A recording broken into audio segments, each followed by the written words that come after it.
guys, welcome back to my channel. It's a really cold and dreary kind of evening here in County Kerry, as per basically half the year, but I haven't really planned this video. You may be questioning if I ever plan videos based on my past content. I actually surprisingly do, but this one I haven't, because it just kind of occurred to me and it's something I wanted to talk about and probably will talk about more in the future. But it's the concept of what I've learned from being chronically ill. This for me is a very long journey. I mean, I say that with a hint of hesitation because I'm also aware that I'm only 26 and this journey is far from over, I would like to think.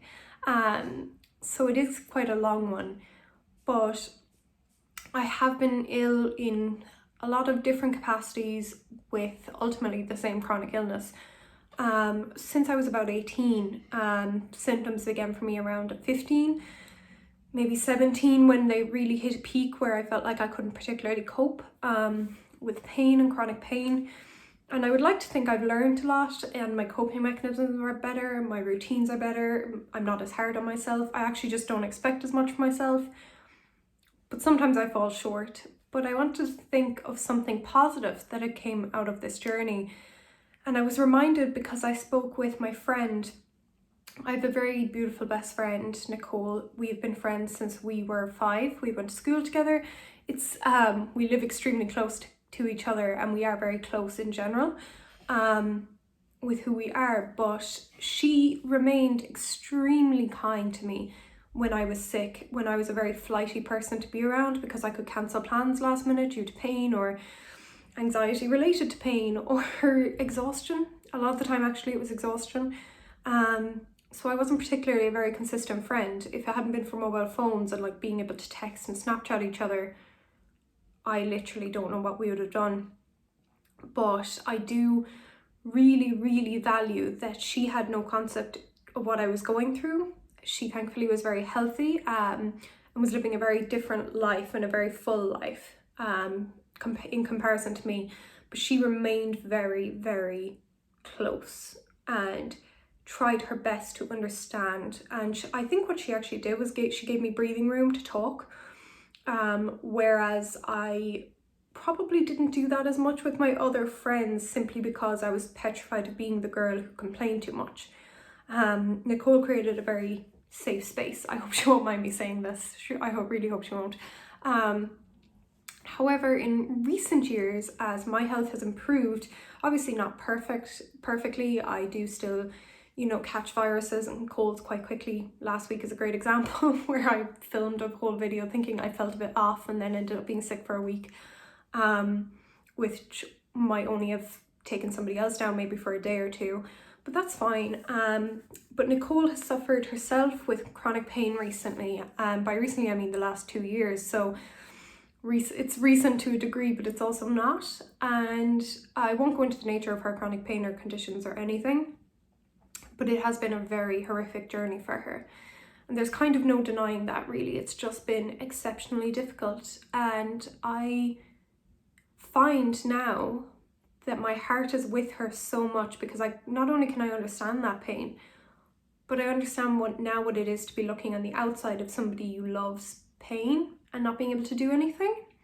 So that is ultimately, this is a long-winded way of me saying that I think the best thing I've learned out of being sick is empathy. Prior to being sick and getting sick, I was a very impatient person. I mean, I was a teenager. I don't particularly hold myself to a ridiculously high standard. I was 16, 17 years old. I was impatient with other people's pain. I thought first and foremost about what I could get out of a situation rather than the considerations of other people within the situation.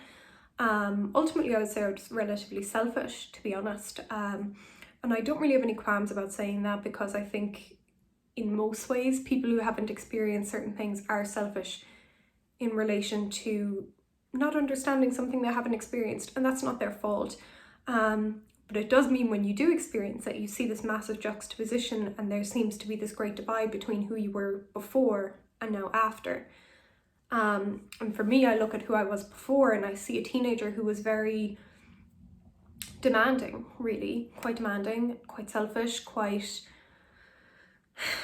I suppose impatient for life and easily bored by life.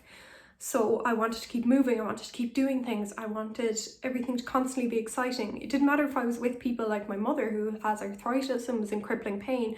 I would be like, let's do this.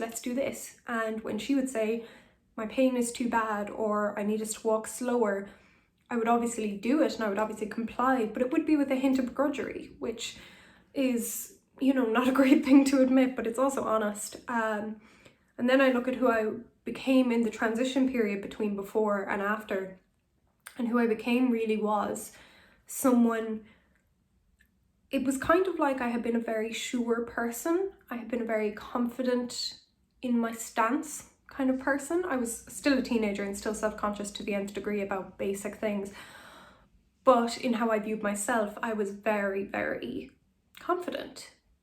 But in this transition period, it was like I had been knocked off my own pedestal that I had put myself on, and suddenly the ground constantly seemed to be shaking under me. Nothing that I had banked on previously was stable. My basic health, my basic ability to get out of bed in the morning had been robbed from me, and that ultimately impacts everything else in life. So I realized that nothing was guaranteed, and that to keep living and to keep moving is nearly the most beautiful, defiant thing we can do. I really do look at that person, and I think those interim years, really between maybe the ages of 19 to 21 and 2, probably 23 as well, were very rocky because it felt like I had no secure base. It felt like I had no secure grounding or standing in the world, nothing to rely upon, which hurt. And it meant that I took that view with everything. I assumed nothing could be relied upon, nothing and no one could be trusted because it could all change. And then in comparison to who I am now, which I say after, obviously I still have Ehlers-Danlos syndrome, I do still have chronic pain, but the emerging years of initial struggle, I would say, are over.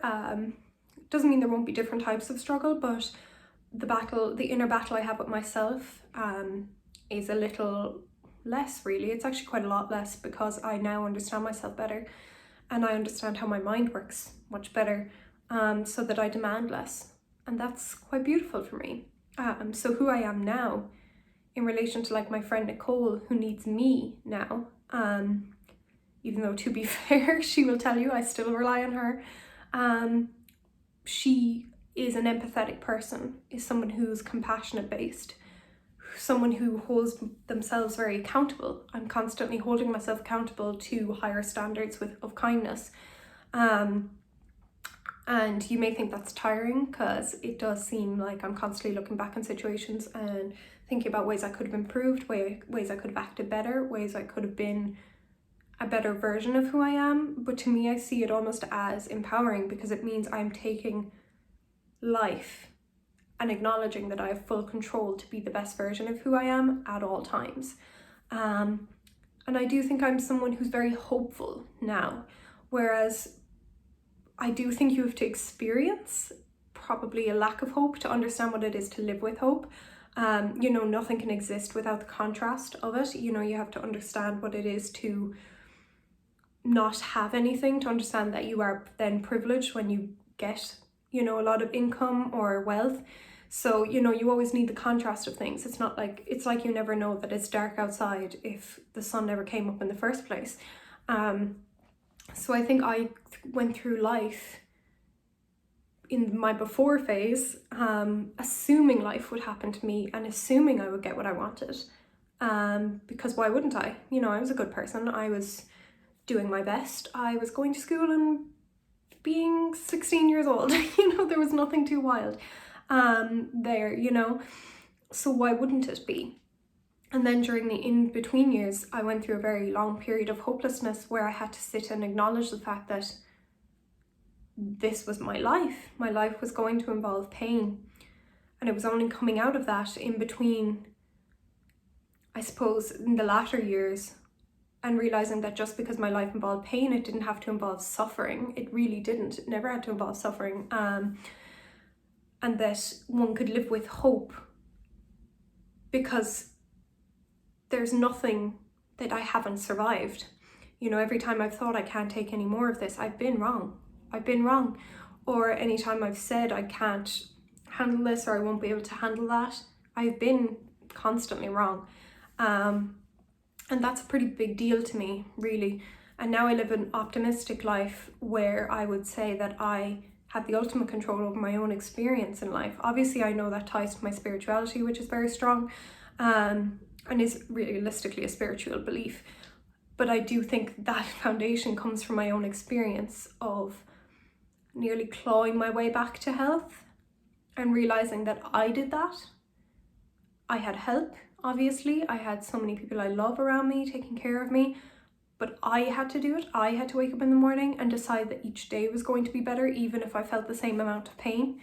And that was difficult, until it wasn't anymore, until it became my norm. And to be honest, I'm very, very proud of that, and I will always be very proud of that. So yes, empathy is something that I've learned in spades. It's something I will continue to learn, though, because I do think it's, you know, not exactly a finite resource. I think it's something that can compound upon itself, just like you can never love too many people and reach a capacity where you can't love another person. You know, there's always space for empathy, because there's always need for understanding with everyone, but also with ourselves. So yeah, that is basically just what I wanted to talk about today. It's just been on my mind. So obviously this was just a bit of a free-form chat. I hope you guys don't mind. Thank you so much for watching. Subscribe, like video, comment. Actually, let me know if you have had a similar experience where you feel you've developed personal growth from it. I'd be really interested to chat to you. So yeah, feel free to comment and contact me at any time. And yeah, thank you so much, guys, and I hope you have a really good week.